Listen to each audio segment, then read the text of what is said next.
Just my everyday things, honey. Hairbrush. Look, I've got my Gucci floor. And of course, because I have bangs, so I need to roll it. And I've got 2 sizes in case you never know how fluffy you want it to be. Oh, I've got so much BS here.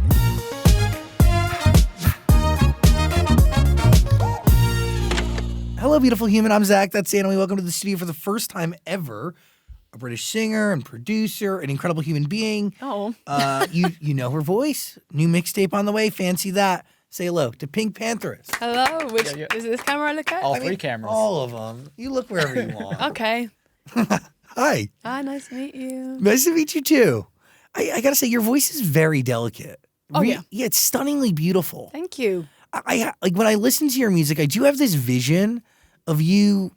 I don't like what is going, like, where are you recording? Like, what is the setup? Can you just take me into it? Of course. I just want to see where it lines up with my head. Okay. So you have an idea in your head and you just want to see if mine aligns. Yeah. Well, I record it in my spare room in my house. That's the headquarters. Yeah, exactly. I mean, it's changed per project, but this project was that room in my house, spare room. Just a little makeshift studio. What's the vibe? What's going on? Is there lights on? Like, are you dancing? Are you moving? Oh God. No, right? Well, when I record, I make everyone leave the room and I get my headphones. I actually record on Apple headphones. I did a lot for this project anyway. Not every song, but a lot. And I would just sit there like, nah, into the mic. That is quite my vision. Yeah. Is you alone whispering into something? Perfect. Whispering? No, like a very yeah, it's a light. Yeah, Yes, it's very light. light. Very quiet, yeah. It's stunning. Thank you. Oh, like, Why Apple headphones? Because the mic quality is really good. And I'm not great at setting microphones up in general, so it's just easy. Yeah. you're amazing. Oh. You're an icon. Genuinely. Like, is any part of you surprised that you're able to achieve this quality of a record through this method that you've clearly perfected? You mean the microphone specifically? Yes. Not really, because I genuinely think a lot of amazing songs that have gone really big these days are made really on sock mics, GarageBand. I think that's the way music's always been. Some of the best songs were made in like 2 seconds, and with the basic equipment, it's just the same as right now. Has it been your process from the very beginning? Yes, I'd say there was a little moment in my last project where it was actually a bit more like, okay, we're in a studio and there's this and this and this. But I kind of switched it back to basics for this one.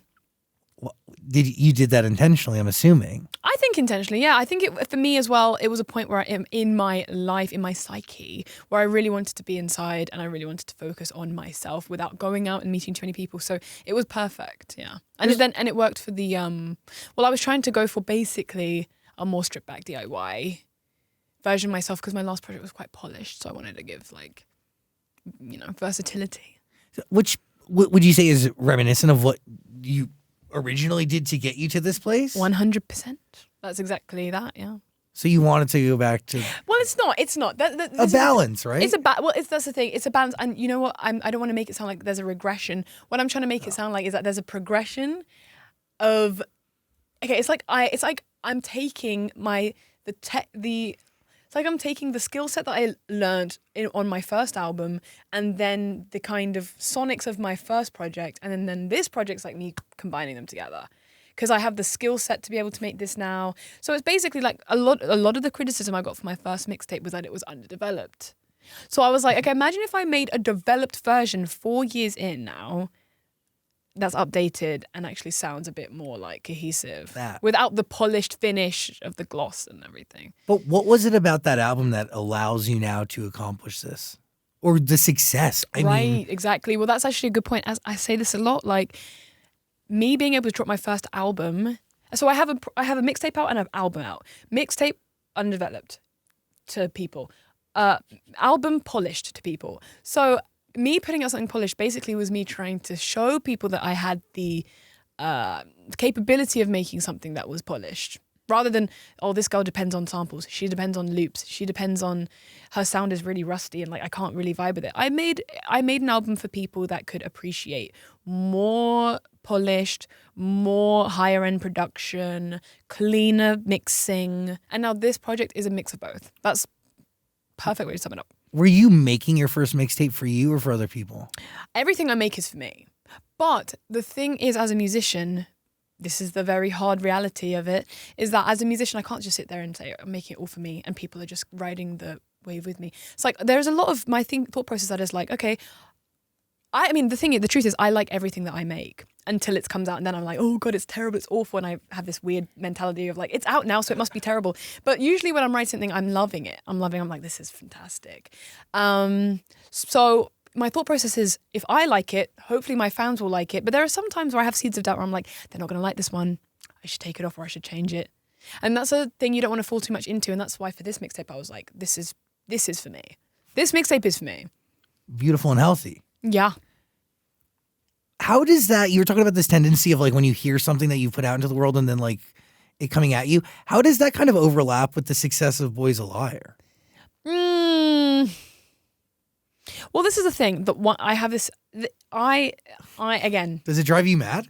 What, like if I don't like a song, then it gets really huge? Yeah, or like this idea that like if you hear something that you've done and you're just instantly in a place of like not criticism, but No, like 100%. coulda, woulda, shoulda. 100%. I mean, I think the one thing about me, which I'm now more open to speaking about, is that I do generally. I mean, I'm happy dandy, very happy-go-lucky, very, life is wonderful. But I do have terrible OCD. And what that does for me personally, it's different for everybody that has it.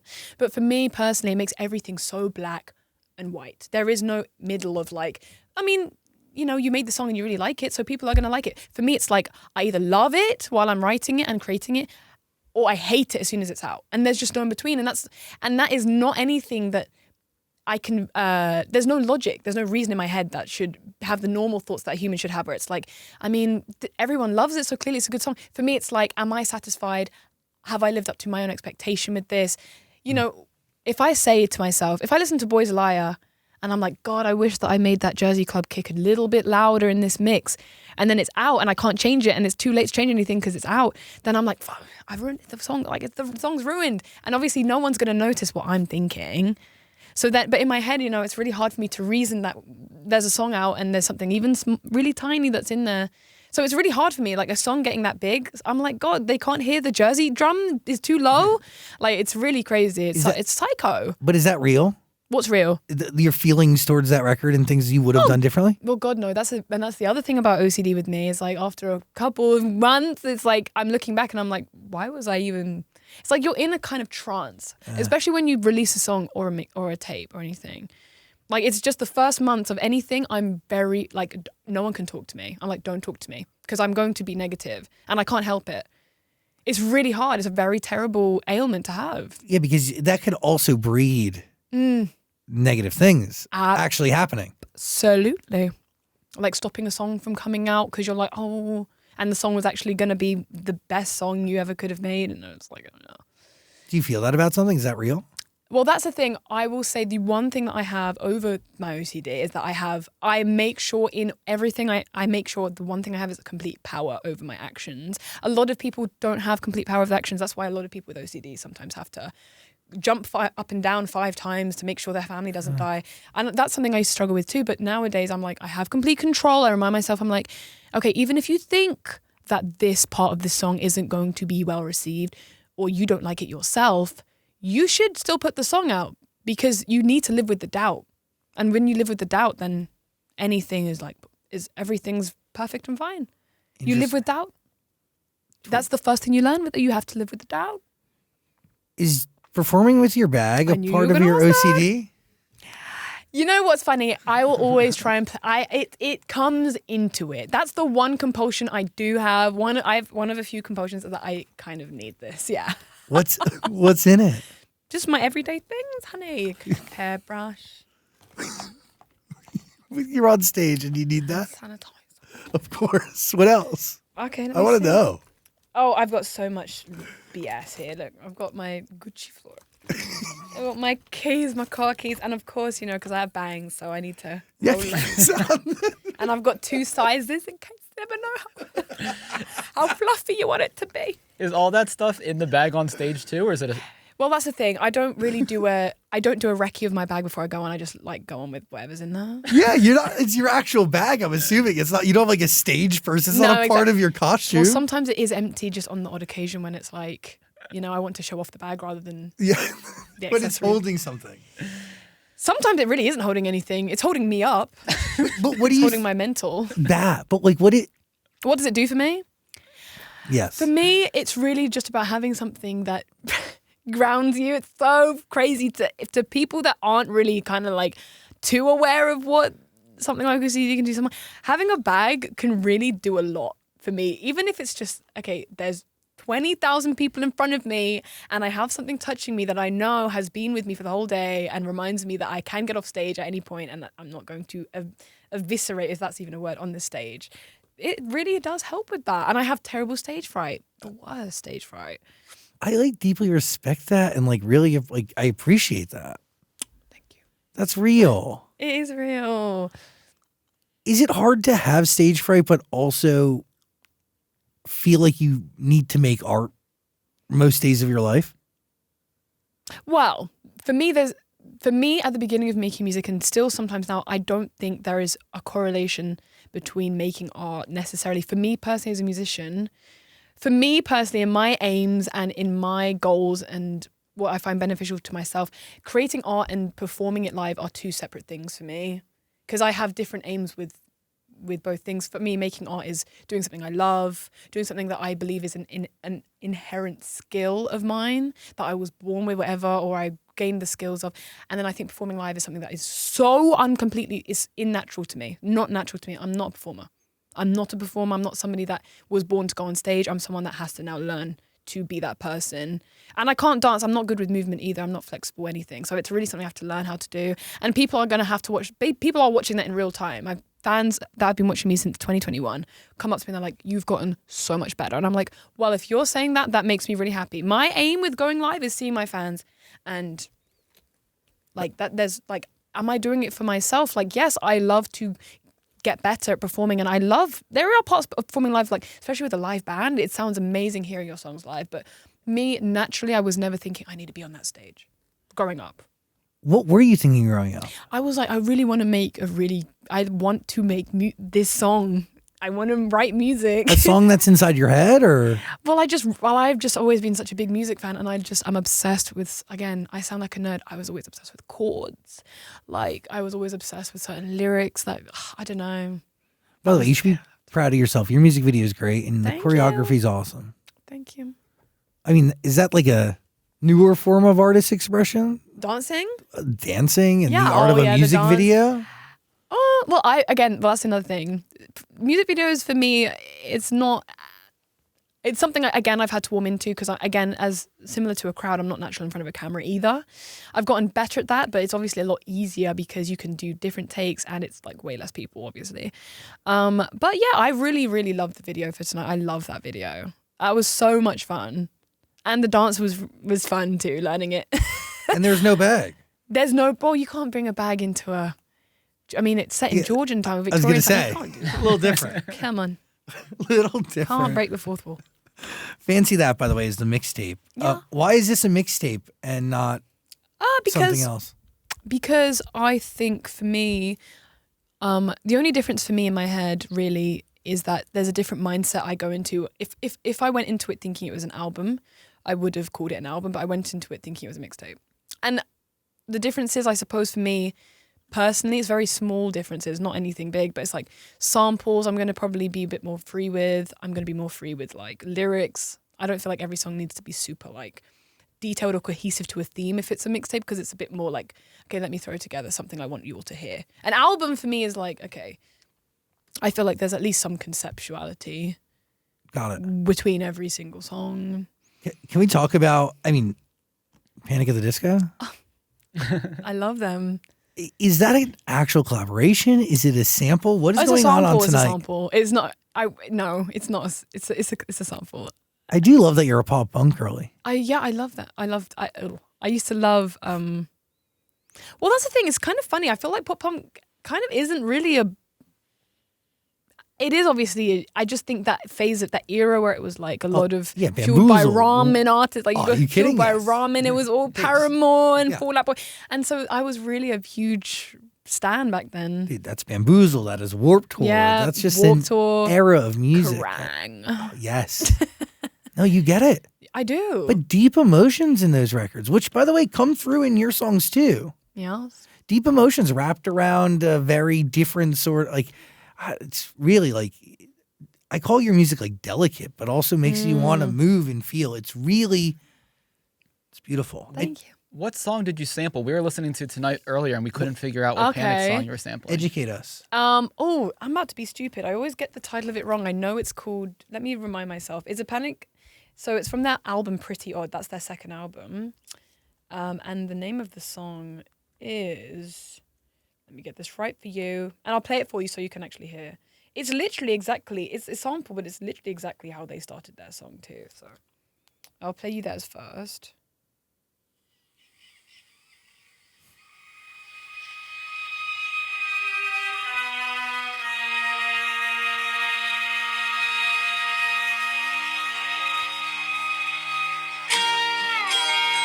So that's theirs. This is mine. I'm not gonna play the whole thing. So we pitched it down so it's the same length, sped it up so it's like not too slow, and then goes into my song. There, that's it. Sample. Sorry, that was really long-winded, but yeah. Wait, that's as much as the song as you used? Yeah. That's it. So how did you just like randomly listen to that and go, I should use that? Like, One thing about me I will say is that when it comes to sampling, I'm really something I feel like people aren't too aware of. I'm very passionate about music, and I'm very passionate about like sharing my favorite artists / tracks within my own music without copying or being tacky with it. I kind of try and do it stylistically. I just really like that album. I really like Panic at the Disco. I was like, I really want to pay homage somehow because they really, I like it.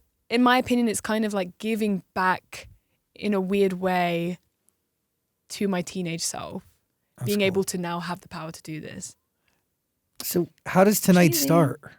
What do you mean? That? Yeah, like just like how does the process start? Is Oh, it the lyrics? process. Are you listening to a beat and you're writing to that?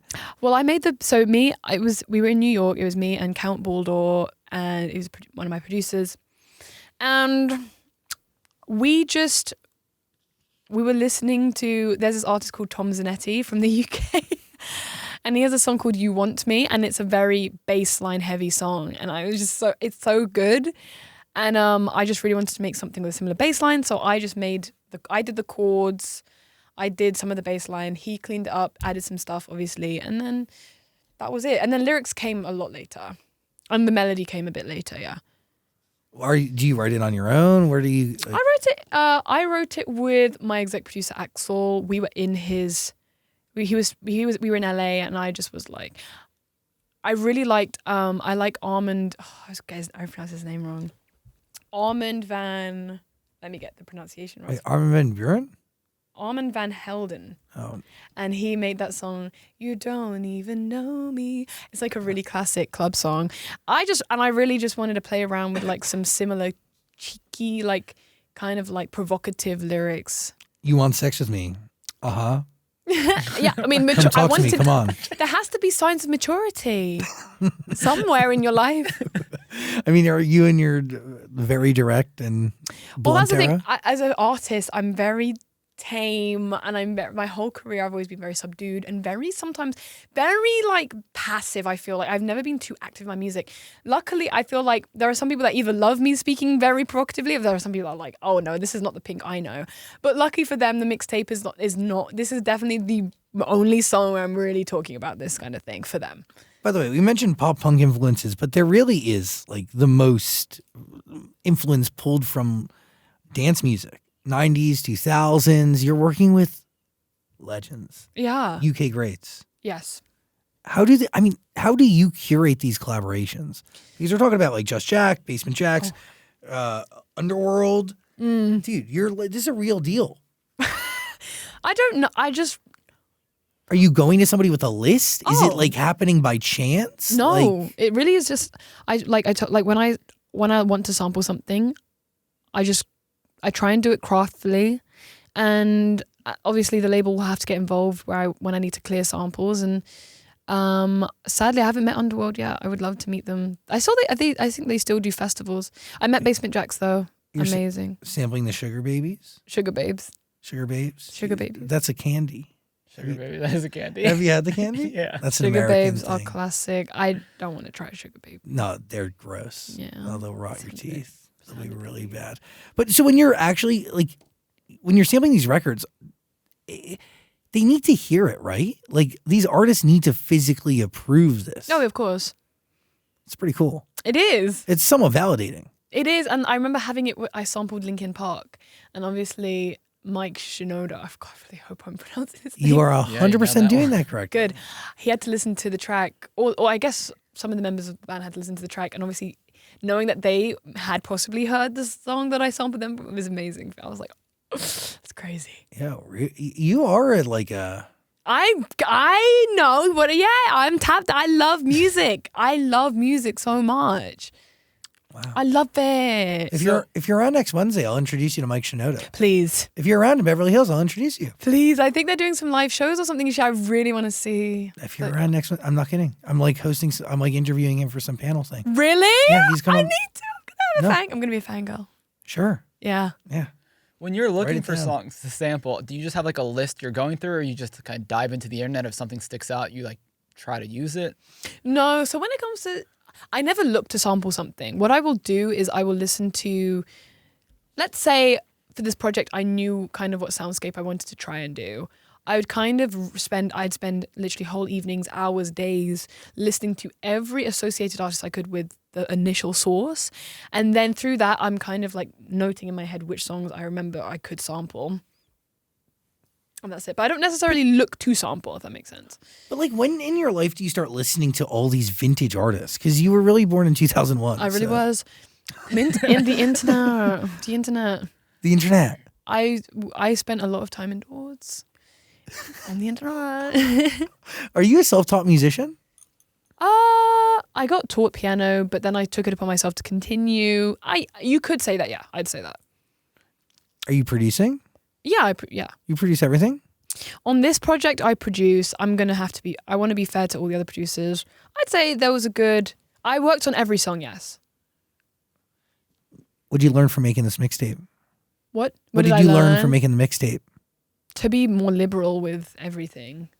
To stop being so like concise, like with everything. Like, actually there's a few things I learned. One thing I learned was, because I remember even though I'm passionate about music, I'm not passionate about semantics of music. I.e., if we're talking about genre, I'm not like, oh, but this is the genre and this is the genre. I'm very liberal with how I think about music. I'm just very passionate about music, but purely sonically. I'm not very tough on like, oh, this needs to be like this and this is, I like purists. I find myself in conversation with, like, for example, when I started like drum and bass purists, when I first started off, I would speak to them and they would tell me, like, I obviously knew the origins and the roots, but they would be telling me like, oh, like we hear your song where you've sampled Adam F, and I forgot the original question, but we heard the song where you sampled Adam F, and we want to let you know, like, we hope that you're paying respects and people their dues for like how you're taking drum and bass, and you're kind of like, some people were saying I was exploiting it or whatever, like stealing it. And I was like, okay, this is very interesting as a take, because for me, sampling should just be a very liberal thing, I think.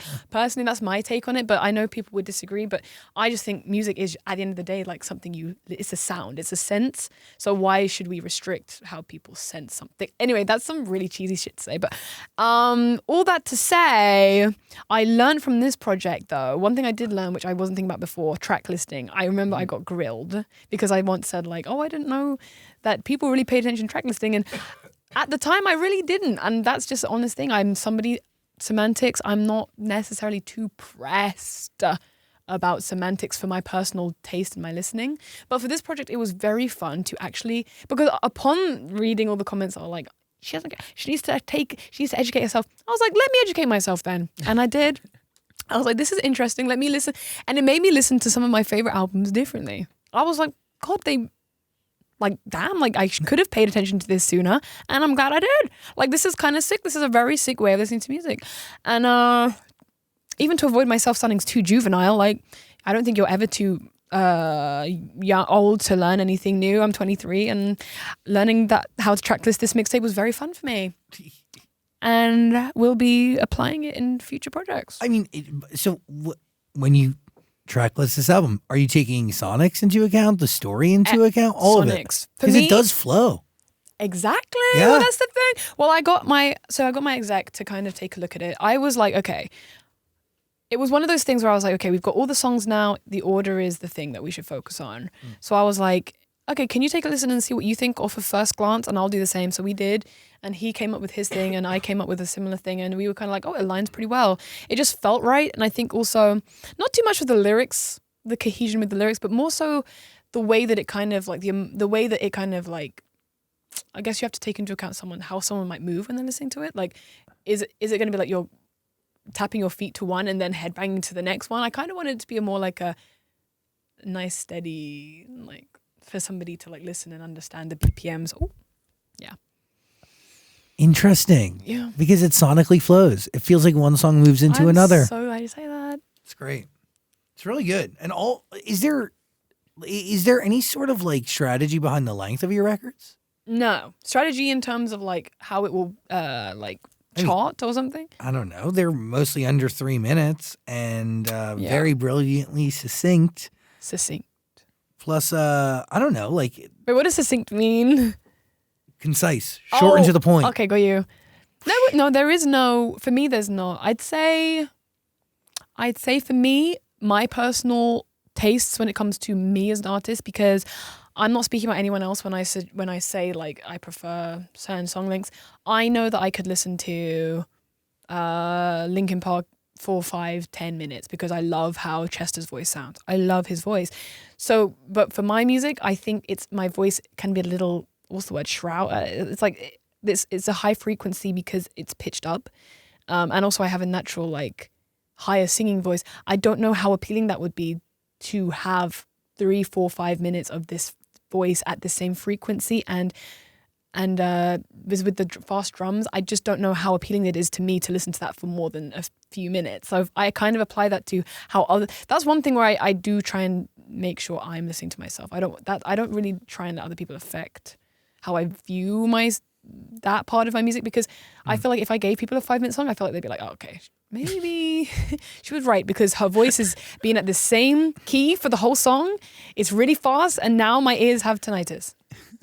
That's genuinely how I feel. For my music, I just think it works this way best, and that's how I write. You do have a couple songs on the album that are approaching 3 minutes. They are, and actually, funnily enough, because this is a this is a dance-esque record. It plays into the, I guess I wouldn't call it plays into the dance, I guess, rule book in some ways that existed back when, Basement Jaxx were kind of at their peak and Groove Armada at the peak. I kind of I wanted to have a more instrumental play at the end or at the beginning of some of these songs so that people can actually DJ them, so that people can dance to them better, people can enjoy just the instrumental without my voice. Again, I think my voice can actually be kind of a little bit grating if it's too much, because I have a very specific tone of voice that it's not like the nicest to hear for that long. So I wanted people to enjoy the instrumental.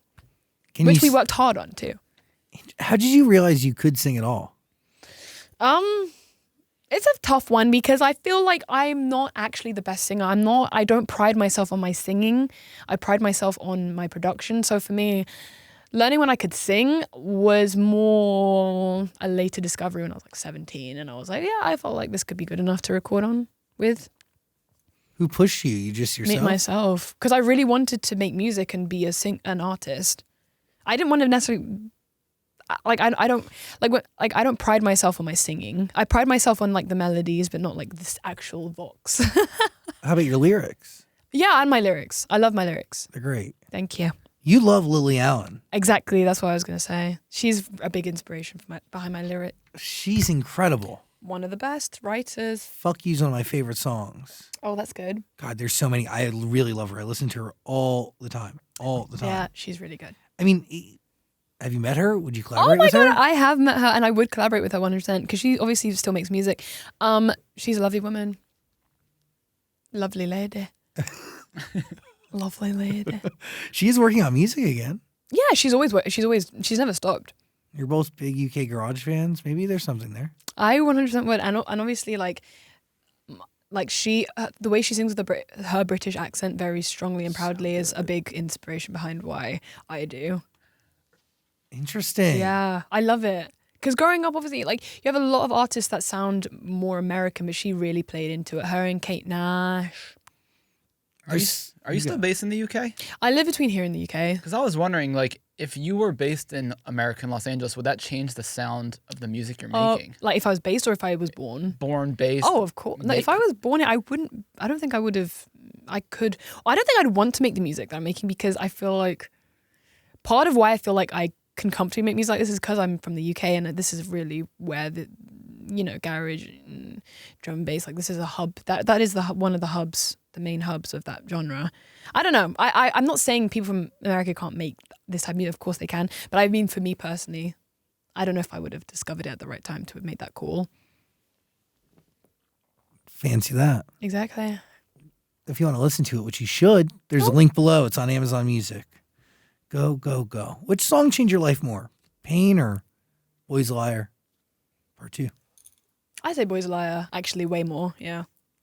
Pain was a special record, though. Definitely one of the best. I love that song now. I used to, again, one of those funny ones where I was like, ew. But I love that song. It's amazing.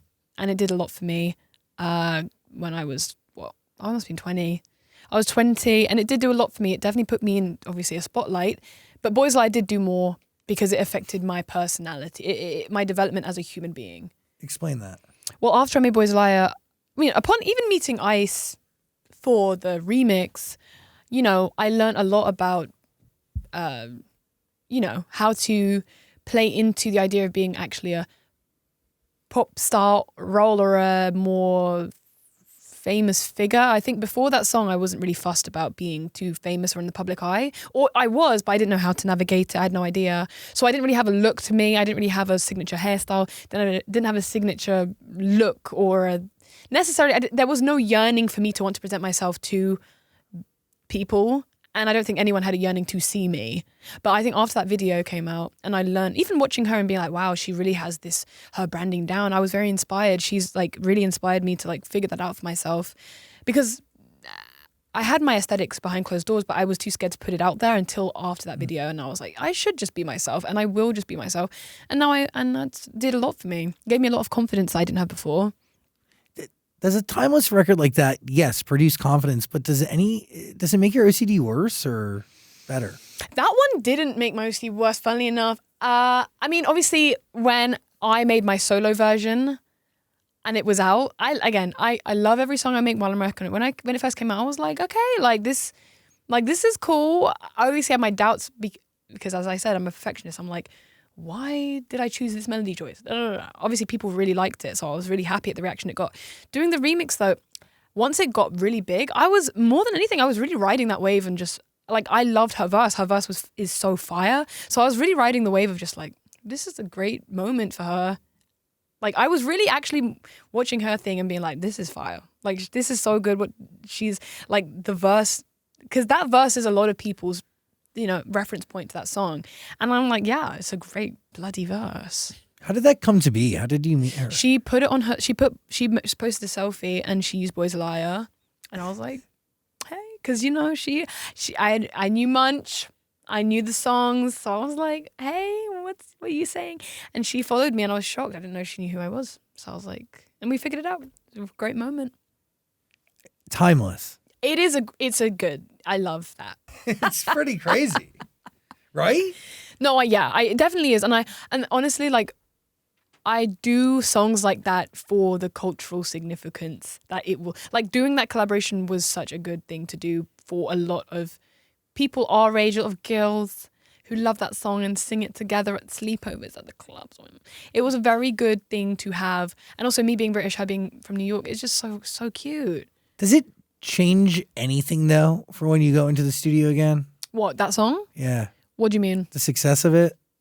like, oh, I need to match the success. That or just No, it doesn't. Funnily enough, I'm really weird. I have a really weird psychological thing where I'm like, after the success, I was like, now I need to make a song that nobody will like. Like, I don't know. It's a very bizarre thing. I have this because I was at some point I was never really underground, but I enjoy the balance between me kind of being lesser known and me being known. I don't necessarily want to be too known at all, but I also want to be recognized. So it's a really tough one to figure out. But after the success of Boys Lie, I was like, I need to put something out that like. So I put out a drum and bass track. Right after, I was like, yeah, I'm gonna do heavy drum and bass. I don't know if I really want another song to get that big again. Ever? Well, no, I'm not going to say that because obviously I would love to have any smidge of success again because I love success and I love cultural moments. And I do think my songs are deserving to get big, obviously. So I'm not going to put that onto myself. But a song at number 3 is huge. I'm not necessarily, making a song and thinking, God, it needs to be that big again. No, I'm perfectly fine. I'm perfectly fine. That's so healthy. Yeah, well, I have to think this way. If you don't think this way, then you literally just you suffer. And you die. So real. Yeah. So real. Yeah. Yes. But it does, there is something to having a great song and what it affords you. 100%. It did so much. Incredible luxury. Did so much. And honestly, as much as it did for me in like whatever numbers, what it did for the label, what it did for this and this, subscribers, follow count, I mean, that's all secondary. The first thing I always think about is how, this is, again, so cheesy. I feel like no one ever believes me when I say this, but the things that whole process and experience did for my personality, it did so much. Well, it's also happening at a point in your life where you're evolving and developing as a human being. Exactly. Was it cerebral lobe? Yeah, isn't even fully developed until 25. You got time. Yes, I do. You have time. What are you thinking over there? Well, how much was any of this mixtape made on GarageBand? Because when you won Billboard's Producer of the Year, you said, "Thank you, GarageBand," Hell or yeah. "Love you, GarageBand." Love you. Yeah, let me think. I made one. There was one track that was fully made on GarageBand. A lot of it was recorded on GarageBand and then exported to like some. Yeah, a lot of GarageBand was used for this on my end. What song was fully made on there? A song called "Illegal." It starts off the album. Mixtape Yes, starts off the mixtape. It starts off the mixtape. That was completely GarageBand. Great song. Thank you. How did you know this thing was finished? Oh, well, because it was a quote unquote mixtape, I didn't want to make it too many tracks because I didn't want it to feel too like official, like, oh, this is the thing that's going to make or break the next 5 years of my career. I wanted to keep it short in terms of like track list even. I knew I was finished when. It's funny. When I make a song, I know exactly what it needs to fulfill on a project. So once I felt like I'd had a song that fulfilled everything I wanted to give off to the audience that were going to experience it, I was like, I'm done. What were the things you wanted to give off? Some of those things were, okay, I want people to listen to what I'm saying. Like, for example, with Tonight, I wanted people to feel I wanted people to experience a more mature side of me, and I did that with that song. There was one song where I really wanted to give off a Streets vibe. The Streets are obviously, is Mike Skinner, who is classic, legend, British, amazing dance, garage, great musician. And I really wanted to give off a Streets vibe with one song. I really wanted to give off a Groove Armada vibe with one song. So it was just like, what vibe do you want to give off with you now? That's the semantics. What song were you referring to? For which one? First, you're talking about The Streets? Yes. There's one called Nice to Know You that samples the Streets drums from. Yeah, that's the one that the Sugababes are on. Yes, and the Sugababes. That is a really deep cut. No, that's terribly deep. The Sugababes, basically, that sample is from actually a musician called William Orbit. It's from his album, and the Sugababes. It's a very literally. I don't know how I found that song. No one I know knows that song. It's so. I'm unique. How do you find the record? How did I find that one? I found it because Jamie XX sampled it. Jamie XX, and then I was like, okay, I want to listen to the original, and then the original blew me away. So I was like, okay, I want to figure this out. It's such a fascinating thing, the sample game. It is, because you really have to kind of like, you have to teach yourself what samples are worth going for and which ones aren't. Stateside with the Dare? Yeah, Can we talk about it? of course. I mean, how do you put it together? I did a session. Well, actually, funny enough, I knew who he was, but I didn't know where he was. I thought he was British. So I was basically in America and I was looking for British producers because I wanted to, I just wanted to see if there was anybody a bit older British that could like maybe curate some more dance. So it was more organic and more like true to what I was trying to do. And then they were like, well, why don't you, my A&R must have been like, well, what about trying to get in with the Dare? And I was like, okay. Like I thought, upon sight, I thought he was British, I'm not gonna lie. So I was like, okay, British, let's go. A bit older than me, like, let's go. And then I met him and he was like, I'm from New York. I was like, okay then. But that was an interesting process because it was very nicely, it was a very smooth production session. It was like, he did the stuff I couldn't do. Like he was putting some guitar in there. I can't play guitar, but I knew what I wanted him to do. So I was like, could you play this note? And he would play the note. And then I was producing he did the drums, I did the chords, and I did the bass, and it was cool. Let's talk about Romeo, because that song's finally coming out. You've been teasing that one for like my God, yeah. a while now. So funny, the lore behind that song. Yeah, it is coming out. What is the lore behind the song? Well, it's not really much lore that, okay, fine. That was the first Basement Jaxx song I ever kind of it was the first one I ever sampled. It's from one of their songs called Good Luck. And I loved the instrumental. I was like, how can I somehow incorporate this? I met them, I did some sessions with them. They're amazing people, so lovely. And I just basically got their blessing to basically take some of their tracks and kind of like, again, like twist it and contort them so that it was, you know, kind of a reimagined versions of their older instrumentals. And that for Romeo, that is a full, I mean, we added our own production. I added some stuff. I produced a fair bit on that one, but a lot of that song is from Good Luck. They gave me the stems. They were like, yeah. That's so cool. Yeah. And a song that you had already sampled before. Yeah, well, I wrote that chorus like last year and I sampled it on my TikTok and people were like, oh my God, we love it. But I was like, great, you love the chorus, but I actually haven't written the song yet, so bear with me. Bear with me. And then we finally finished it. I didn't know you were a big fan of K-pop. Mm-hmm. Who do you love? Everyone. I love FX. They're a group that... Yeah, 2014 they came out with a really amazing project called Four Walls, I think was the name of the EP, and it's just like the best thing I've ever heard. It's such a good album. I can't remember. Best album ever. I love K-pop. That did a lot to inform my tastes, like older gen K-pop, like EXO, Shiny, X. I loved it. What would you say the genre of the music is that you create? It stands as a little hyperpop. I can't call it. I can't consciously call it hyperpop because I've never been. In my opinion, I've never actually delved into hyperpop enough to even know what it is. What it is too much. I'm aware of obviously PC music and the PC music roots, but I don't even know if there's a link there between. I think for me, it's really the roots of my music is jungle, drum and bass. Well, my early roots were jungle, drum and bass, garage. I think as I've got older, it's leaning more pop now.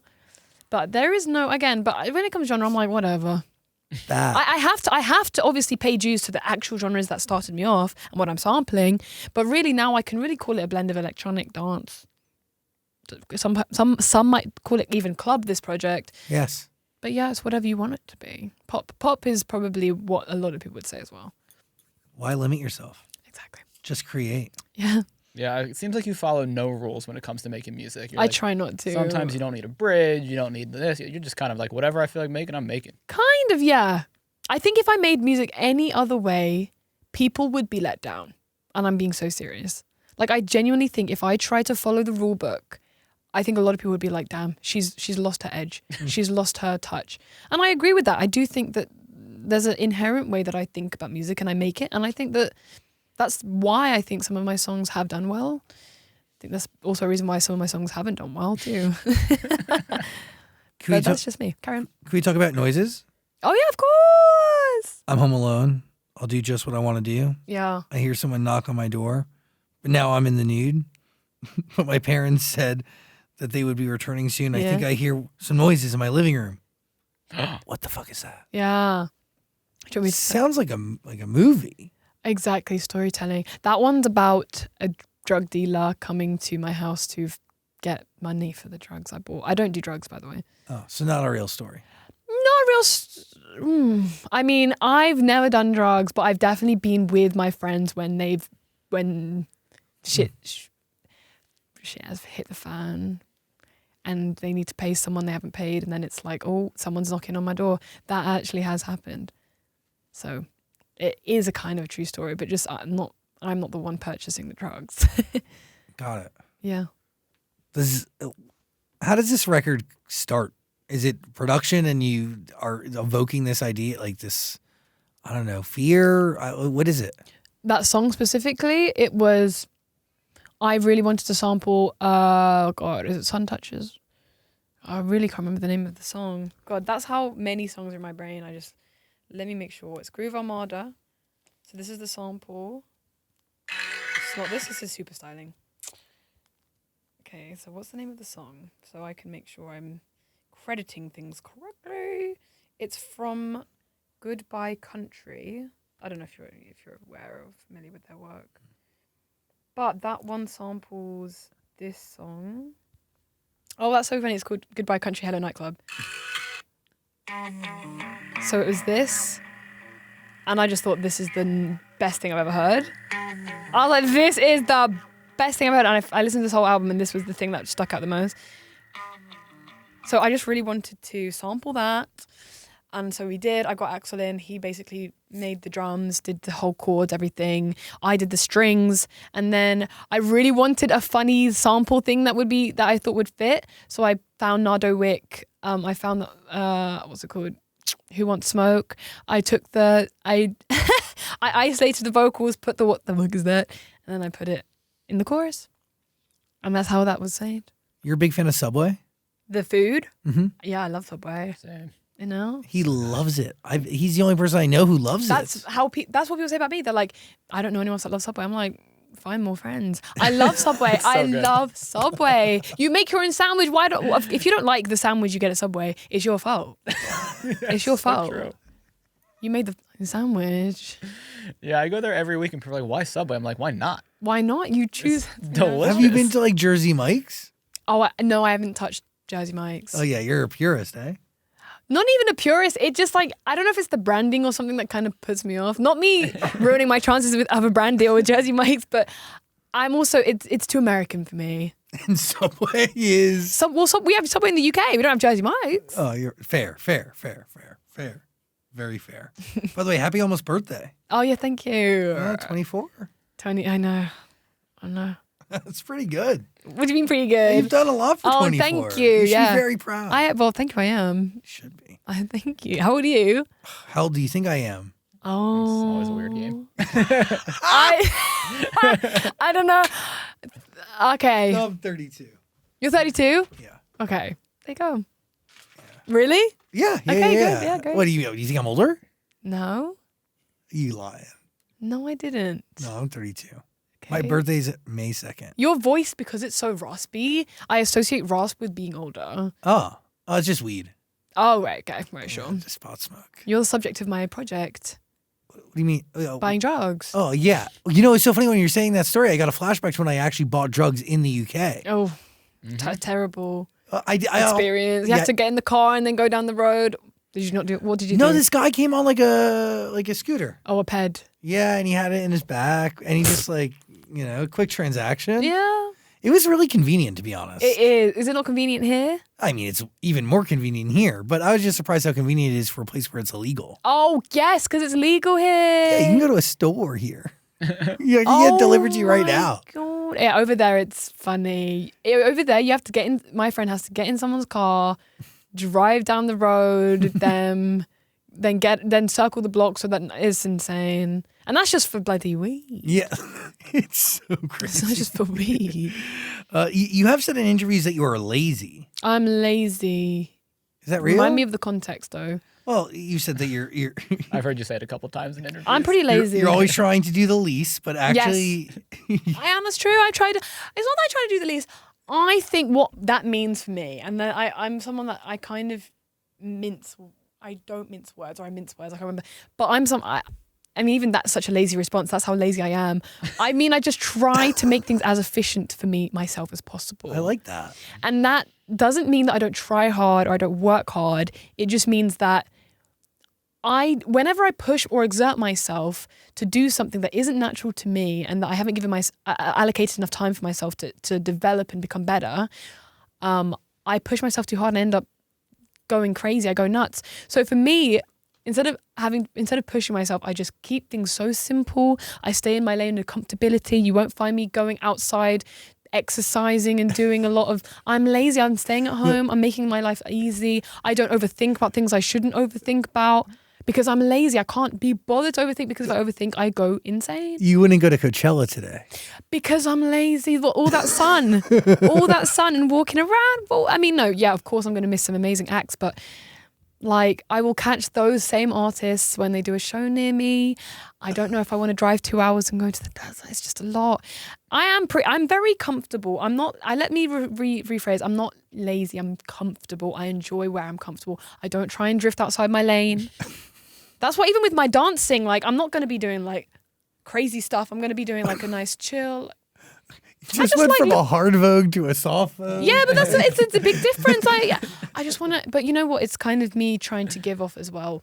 There's some part of me that wants to seem effortless. Even if I'm dying inside, I want to seem like I'm not. I totally get it. I want to seem effortless and cool. I got to say, effortless takes sometimes the most effort. In it, exactly. And that's the irony of the whole thing. But as well, I don't know. I think if every time I try harder than I should do, people always spot that I'm doing it. And they're like, why is she doing all that? And I'm like, yeah, I mean, yeah. Like, you just got to be true to yourself. Exactly. That's it. Do what's in your heart. Yeah. So with this mixtape, did you like lock yourself in your house and just make it? Or is it like you just did it when you felt like it? No, I locked myself in. If I do things when I feel like it just things aren't getting done. Again, to go back to the lazy thing, I'm lazy when it comes to physical movement. But when it comes to work or something I'm very passionate about, that's when I'm not lazy at all. That's when I'm actually over the top. Like, I'm very passionate about music, obviously, so of course I'm going to lock myself in and to get it done. I'm really passionate about escape rooms. That's a bit of lore about me. I'm obsessed. Like, I will travel hours to go to a niche escape room. Well, do you do it alone? Do you with people? I couldn't do it alone because I get very scared, so I have to drag someone along. One person, like Groups sometimes. My friend group was into it for a while. It's just hard. Well, that's the point. That's why they're beautiful. Oh no, hard to just like get them together. No, like have to deal with people. Oh yeah, I just see especially if they're bad. Yeah, do you just do it? I'm not going to lie. People do tell me that I do like take too much control in those rooms. But it's like if I'm good at something, like I'm gonna apply myself. That's why, like with music, it's great. That's why with performing, I'm like, it's really hard for me to, because like, but I'm getting there. I'm gonna apply myself more, and hopefully one day I'm gonna be like the best performer in the world. But what, best performer from Canterbury who's 24 years old, and yeah, it's gonna be great. Being the best for my specific that no, just be but my was it hard to tour with Olivia Rodrigo? It was actually a very amazing tour to be part of because she has a great fan base, great team, great performer, great artist, period, down.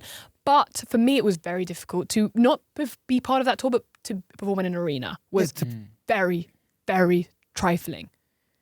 So big. It's huge. And for someone, again, that isn't, as I've said so many times, not the most natural performer and who is learning as we go, kind of trying to look like I'm owning the stage was very hard for me to do because, one thing I struggle with, because my vocals are very delicate, as you've said, you can't move too much, otherwise it affects your vocals. Because I have to keep my voice up here, and if I have to move and jump up and down, it's going, you know what I mean? Yeah. It's very difficult to sound like I do on the track when I have to move and run. But to own the stage, you have to do all these things. So I was at very much odds with myself as to how much to do to sound good, to not let anybody down. I think I managed a perfect I managed a balance at some point, but then by that point because I'd overworked myself and overthought myself to death, I crashed out, completely burnt. Totally. Completely burnt. I think there's like a way though to bring your stage show to life where maybe it's like 1000%. more aesthetic in video. It allows you to move less.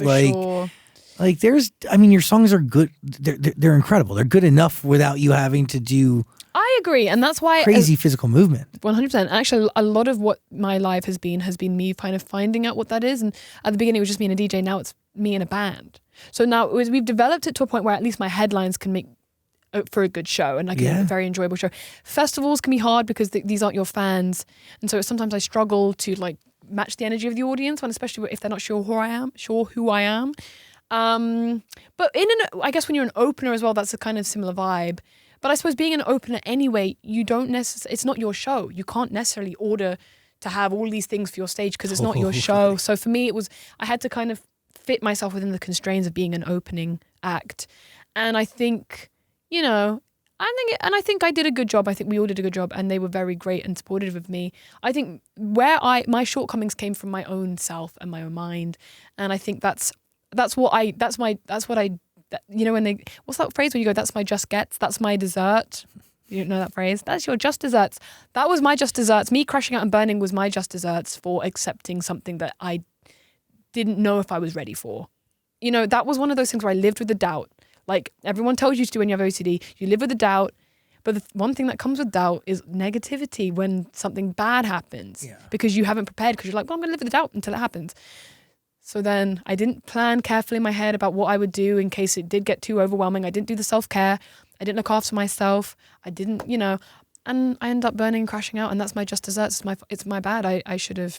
You also don't know until you're doing it. Well, exactly, but that's my just desserts. I should have taken into consideration what might happen because, when you cancel being an opening act, you're also putting it's financial risk, and you're putting the main act without a supporter, and that's something I'll never forgive myself for. And even if I apologize to Olivia 1,000 million times, it still is such a huge burden for me to feel like, oh God, like I've, completely effed up this, even if it's not the case. I mean, the recital went swimmingly well for her, obviously. But for me, it's like, God, like, I feel like a bit of a bastard. Don't feel that But that's way. just a thought process. But, it's a tough one because you have people, you have to prioritize mental health. And so I did. And then, but obviously I carry that thing where you're like, God, like, I should have been better and I should have known. But we've moved on and now we're good and we're good now. We move, we learn, we grow. Yeah. We're there. I appreciate you very much. Thank you. I appreciate you. You are very prolific. What does that mean? I know what it means, but like, what does it mean in this context? In this context, I think you're like very ahead of your time as it relates to music. I think you set the tone as opposed to following the tone. I don't know. You're really great. The mixtape's awesome. Thank you very much. Fancy That is waiting for you if you want to listen to it. Go. It's all on Amazon Music. I just want to say that switch that you just did between your speaking voice and your singing voice It's is crazy. People don't know that I can do this. But I can do this very easily. Can you sing in your speaking voice? Like, can you sing I at a have two different tone? completely different singing voices. This voice is like, Interesting. and then that other voice is like, it's like it's coming from different places, coming from the stomach or the head. Is the head voice the softer one, right? Yeah. That's the hardest one to take care of. And to perform. Yes. Yeah. But we're figuring it out. It's gotten a lot better. Like, you should genuinely like just be sitting somewhere. Like, you can't even move. Like, it's so hard. But that if I so much as stand still, then I also am very passionate about trying to be very interactive with my fans. So I kind of need it's a balance you have to strike. As well, I will say it is also being there's a lot of electronic musicians, especially female ones, that I look up to, and I love their performance styles. But for me, I think it's a lot harder for people to understand how I should perform because it's a genre that isn't necessarily too popular yet. Like, like no one's necessarily, we know how to perform R&B, we know how to perform indie music, just guitar, stand there, be chill. But we don't really know yet how to perform jungle. We don't know how to perform drum and bass. What do? Do you dance? Do you jump up and down? Do you stand still? It's a very, That's why I look up to Nia Archives a lot. She's a drum and bass musician, and she DJs. I mean, she DJs her sets, and she's sick. And I'm like, wow, I wish I could do what you do, but her voice is a lot more like stronger than mine. So she can do all that and sound good, whereas me, I can't do all of that. It sucks. We'll figure it out. You will. We're gonna figure it out. The balance is coming. Knock on that wood. It's good luck. Yeah, thank you. No, genuinely. Whoa, it is true. Like it is jungle, but your vocals are so soft. So it's like this. It's really, a diaspora. It's crazy. Yeah. You're very special. Oh, thank you. You good? I'm great. Oh, you're talking to him. Awkward. Last question for me is Andre 3000. Oh my god, yeah. Legend. Yeah, I met him. Well, met is loose. Took a picture. He didn't know who the flip I was. Not that that matters, but I was like, hey, can I get a picture? Yeah, but you don't go like Boy's a Liar? Like you don't. He'll know the song, but he doesn't know him like me. That song is bigger than me, but mind you. I mean, yeah, I totally understand that. Yeah. I do get that. And that's great. But yeah, I mean, if I played it, There's he would a be like, reference. whoa. Huh? But it's like a reference. It definitely you is a know? reference. I could have showed him, but I wasn't in Paris. going Fashion to pull out You your know me. I swear you know me, Andre. You know this one? And he's like, no. Wait, that'd be amazing. You know me, Andre? No. I mean, maybe one day he'll become aware. He's one of my favorite producers, so I just had to take a photo. I just had to. Now what? Go listen to Fancy That. Oh yeah, please. Go. Please listen to that. You good? Yep. I really appreciate you being here. Thank you. Oh, it was really fun.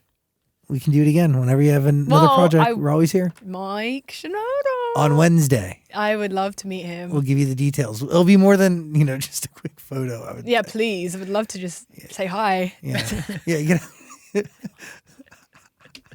yeah, grab your bag. You're ready to get the fuck out of here. No, I'm hungry. Man, I'm gone. There's a Jamaican food place around here. I'm about to go. Oh, go tear it up. Pink Yeah. Panthers, everybody. Thank You're you. amazing.